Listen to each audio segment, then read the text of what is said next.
Okay, hello everyone. Here I want to provide a tutorial on how to complete your preferences in Shein application on an Android device. Well, by completing your preferences, you create a more personalized and enjoyable shopping experience on Shein. The application becomes more intuitive and responsive to your needs, providing you with a smoother and more satisfying shopping journey from start to finish. So let's go to the tutorial. Okay, firstly open Shein application.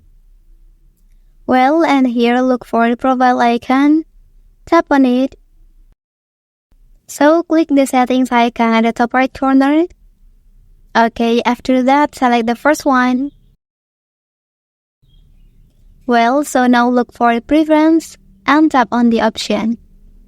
It is only take 5 seconds to complete your preference information. Start from your favorite categories, to whom you buy clothes, and your favorite style. Okay, after finishing, and then click Save here. Well, that's the tutorial on how to complete your preferences in Shein application on an Android device. If you are helped by this video, don't forget to like and subscribe to get other information from this channel. Thank you.